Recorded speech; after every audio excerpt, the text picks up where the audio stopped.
మీరు చూస్తున్నారు YVN news. మా న్యూస్ మీకు నచ్చితే లైక్ చేయండి, షేర్ చేయండి, సబ్స్క్రైబ్ అవ్వడం మాత్రం మర్చిపోవద్దు. అందరికీ నమస్కారం. చాలా సంతోషం. ఈరోజు నూతన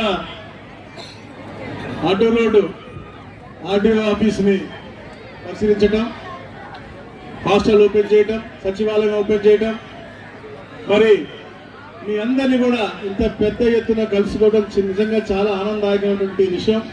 ఇది ఏర్పాటు చేసిన నాయకులందరూ కూడా ప్రత్యేకంగా నా యొక్క అభినందనలు, కృతజ్ఞతలు తెలియజేస్తా ఉన్నాను. మరి ముఖ్య అతిథులు మన ఇన్ఛార్జ్ మంత్రి వర్యులు వారు, మేము యువతలో ఒకేసారి మా రాజకీయ ప్రస్థానం స్టార్ట్ చేశాం. మేము స్టేట్ యువతలో ఉన్నప్పుడు వారు మచిలీపట్నం యువత అధ్యక్షులుగా ఉండేవాళ్ళు. సీనియర్ నాయకులుగా, సీనియర్ మంత్రిగా ఉంటూ ప్రభుత్వంలో చాలా కీలక పొజిషన్ ఉంటూ భాగస్వామ్యం చేస్తున్నటువంటి కొల్లు రవీంద్ర గారికి, అలాగే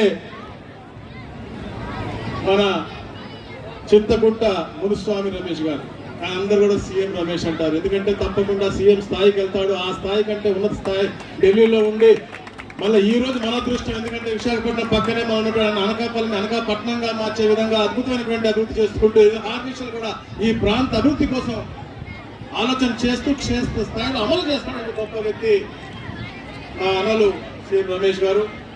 పెద్దలు తాతయ్య గారు, అధికారులకు, ఇచ్చేసిన రైతులకు, అలాగే చిన్నారుల తల్లులకు, చిన్నారులందరికీ ఉన్న ఆశీస్సులు, ముఖ్యంగా పత్రికా సోదరులకు. అంటే నేను మర్చిపోయాను ఏమన్నా? ఏం మర్చిపోయా? ఒక్కరి గురించి చెప్పలేదా? తప్పకుండా చెప్పాలి. చెప్పుకోకపోతే ఎట్లా? ఇప్పుడు చెప్పింది రేణుక అక్కడి నుంచి. దాని ముందు ఇంకో అబ్బాయి సంజయ్ చెప్పాడు, 12 సంవత్సరాలు టీచర్గా పనిచేసి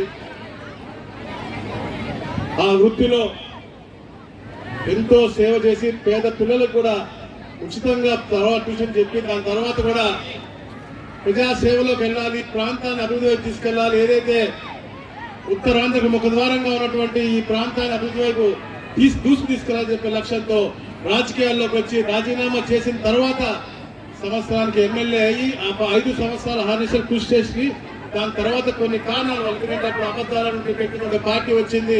అబద్ధాలు మనం కూడా కొంత నమ్మాం కాబట్టి ఓటమి పాలైనా కూడా నేను తప్పకుండా ఈ ప్రాంతాన్ని అభివృద్ధి చేసి తీరుతాను. ఏదైతే 1,00,000 గడపలకి ఇక్కడ ఉన్నాను, ప్రతి ఇంట్లో ఒక ఆడపడుచులాగా ఉన్నాను, అక్కడ ఆగను. ఈ రాష్ట్రంలో ప్రతి గడపకి నేను ఆడబిడ్డను అవుతాను, ఆడపడుచుని అవుతాను. ఎక్కడ సమస్యలు ఉన్నా కూడా నేను ముందుంటానన్న లక్ష్యంతో మహిళా అధ్యక్షురాలుగా తీసుకున్నప్పటి నుంచి కూడా పార్టీకి అండగా ఉండి రాష్ట్ర నలుమూలగా తిరుగుతూ 2024లో ఆ రాక్షస పాలన అంతమై సుపరిపాలన నాటకానికిలో కీలక పాత్ర పోషించి, దాని తర్వాత చరిత్రలో ఎప్పుడు కూడా ఆ శాఖను ఎవరు కూడా, ఏ మహిళ ముఖ్యంగా అసలు ఎవరు కూడా చేయనంత అద్భుతంగా వారి బాధ్యతలు చేస్తూ, విపత్తు ఎక్కడొచ్చినా ఆవిడే, గాంజా పట్టుకున్న ఆవిడే, ఏదన్నా అనుకోని సంఘటన జరిగిన ఆవిడే. అదే కాకుండా ఈ రాష్ట్రంలో ప్రభుత్వానికి ఎప్పుడు అవసరం ఉన్నా ఆవిడే ఉండే విధంగా నారా చంద్రబాబు నాయుడు గారికి, నారా లోకేష్ గారికి, అంటే వాళ్ళు 4 గంటలు సార్ అట్లా ఎప్పుడు ఉంటూ అందరికీ, అలానే మీతో పాటు కూడా ఎంతో అందుబాటులో ఉండి మీకు కూడా ఎప్పుడు సేవ చేసినట్టు మా వంగలపూడి అనిత గారికి, రాష్ట్ర తెలుగుదేశం పార్టీకి గొప్ప ఆడపడుచు, ఆవిడకి ప్రత్యేకంగా నా యొక్క అభినందన తెలియజేసుకుంటాను. మిత్రులారా, ఈరోజు చాలా అభివృద్ధి కార్యక్రమాలు చేసుకున్నాం. ఇవన్నీ ఎందుకు చెప్పుకోవాలంటే మనం అందరూ చెప్పే చాలా విషయాలు. ఎందుకు చెప్పుకోవాలి అంటే, రాష్ట్ర విభజన మనం ఎవరో కోరుకోలేదు. 14-19లో విభజన జరిగిన తర్వాత 14-19 ఈ ప్రాంతం ఎంతో వెనుకబాటుకు గురైంది.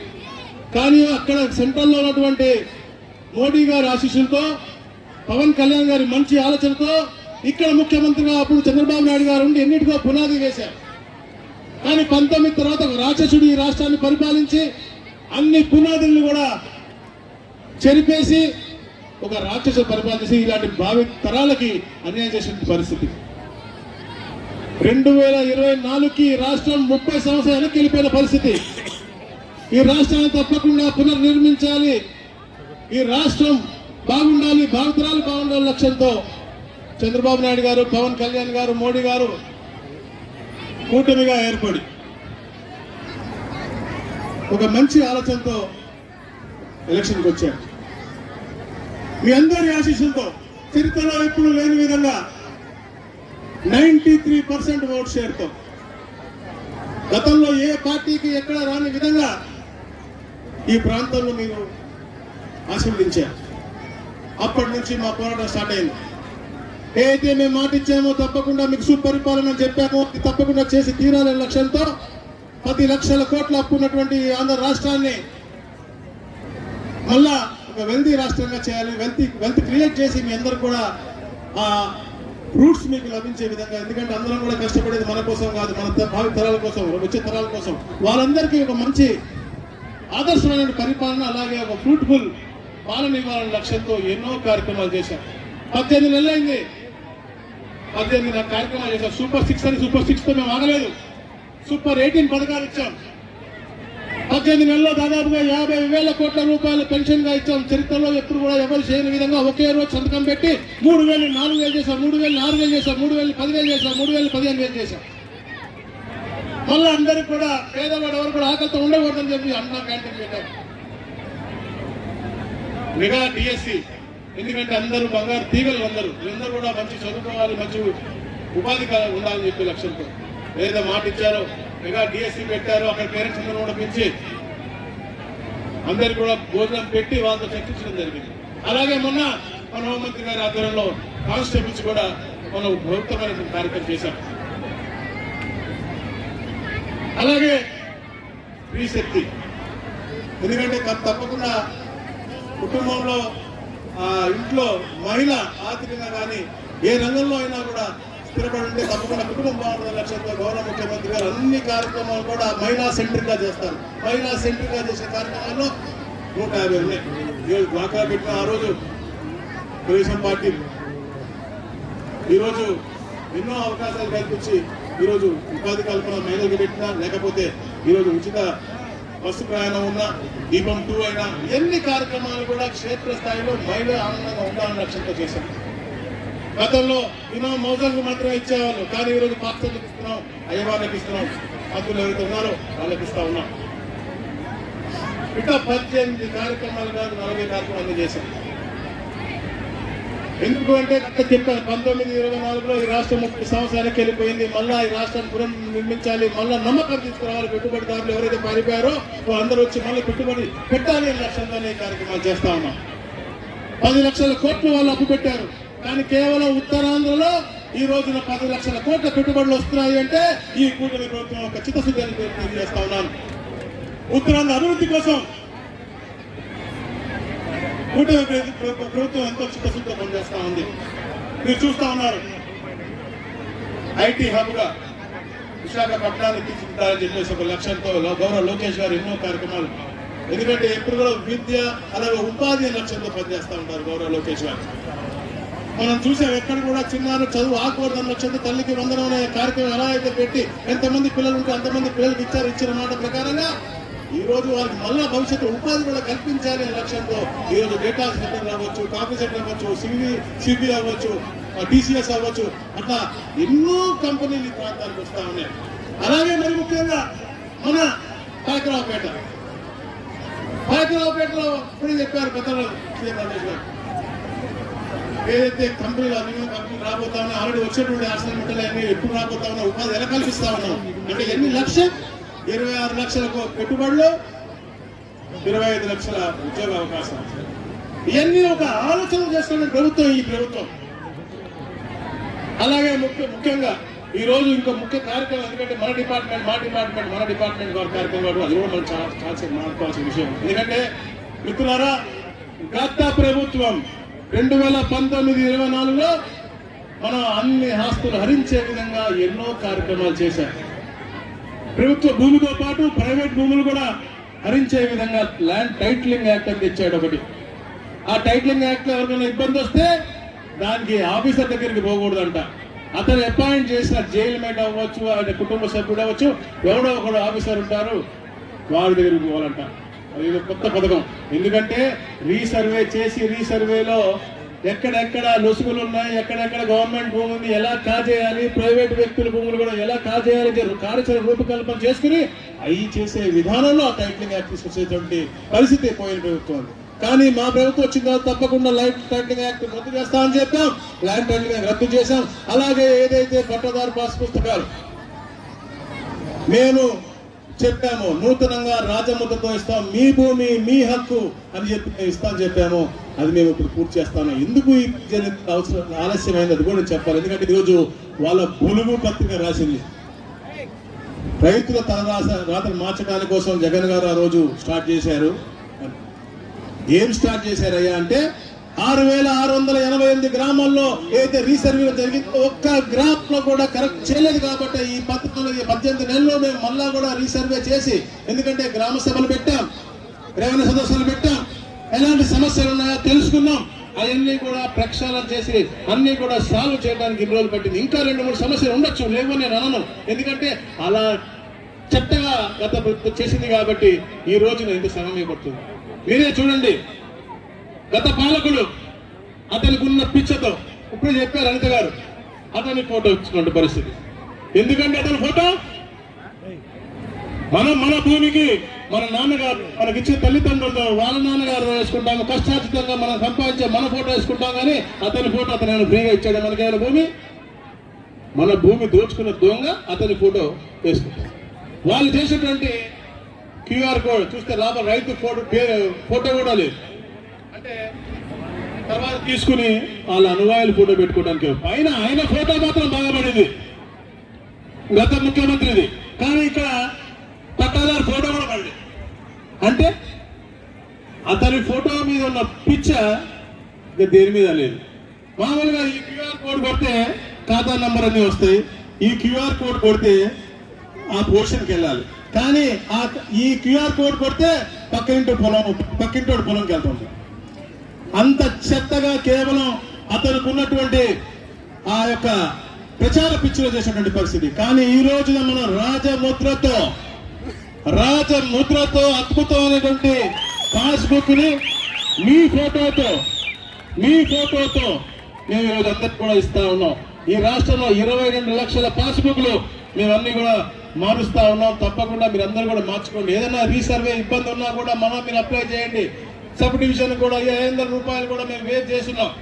ఎందుకంటే ఎన్నో రిఫార్మ్స్ తీసుకొచ్చాం. ల్యాండ్ టైటిలింగ్ యాక్ట్ తో పాటు ఏదైతే మీ అందరికీ కూడా వారసత్వంగా వచ్చే భూముల్ని కూడా సరళీకృతంగా మీకు పేరు మార్చే విధంగా 10 లక్షల రూపాయలు లోపల ఉంటే 100 రూపాయలు, 10 లక్షల పైన ఉంటే 1000 రూపాయలు చేయాలని చెప్పేసి గౌరవ ముఖ్యమంత్రి గారు చెప్పారు.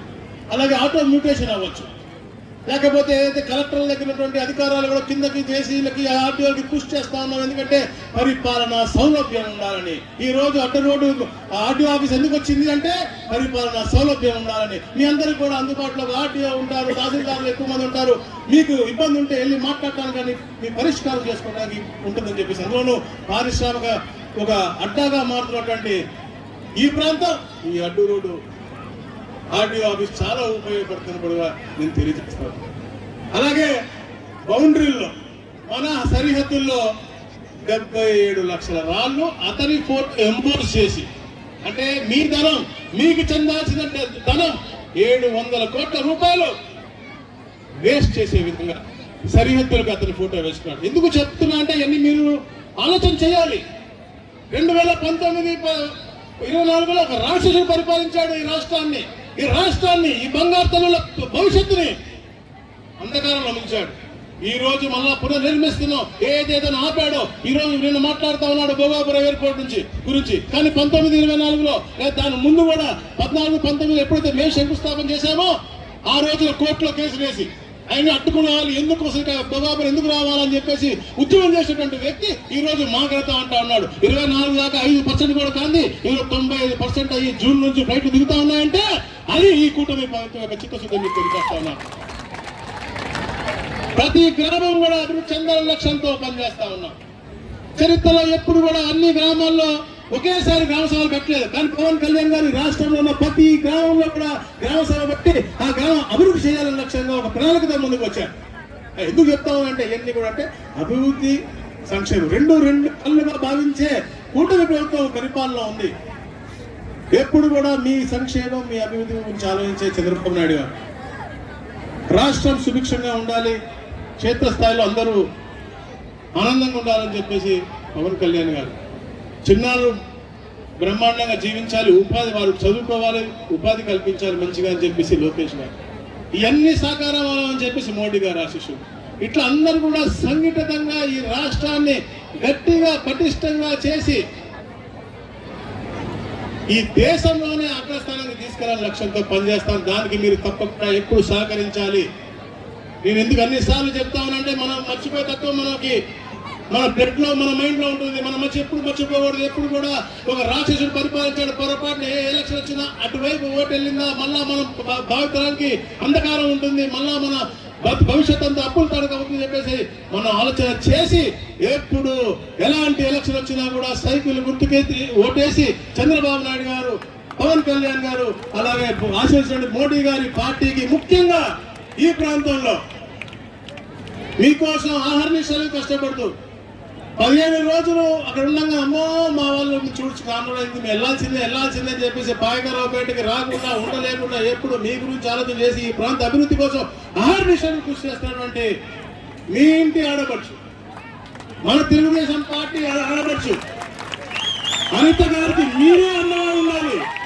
మీరెంత గట్టిగా ఉంటే, మీరెంత అండగా ఉంటే అప్పుడే పని చేయగలరు. ఆ ధైర్యం మీరే ఇవ్వగలరు. అలా గొప్పగా మీరు ధైర్యంగా ఉండాలి.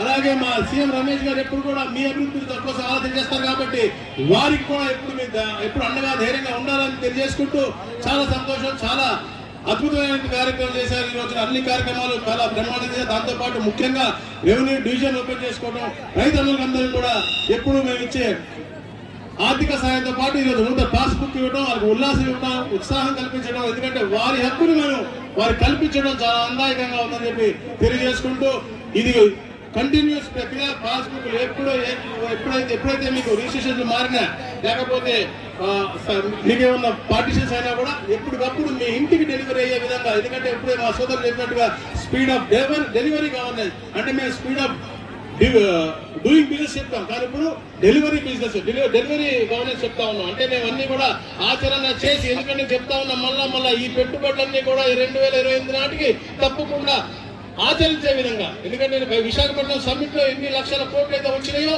అవన్నీ కూడా 2028 నాటికి అక్కడ ఇంప్లిమెంట్ అయ్యే విధంగా మేము పనిచేస్తున్నామని చెప్పి తెలియజేసుకుంటూ చాలా సంతోషం చెప్పి తెలియజేసుకుంటూ thank you sir. Thank you. మీ సుదీర్ఘ ప్రసంగంలో మా అనితమ్మ కోసం చాలా గొప్పగా చెప్పారు సార్. మేమందరూ అనితమ్మకి రుణపడి ఉంటాం. మీరు కూడా మీ ఆశీర్వాదాన్ని ఎప్పుడు అనితమ్మ మీద ఉంచాలని కోరుకుంటూ ఇప్పుడు పాస్పోర్ట్ కార్డు పంపిణీ సార్. పాస్పోర్ట్ కార్డు పంపిణీ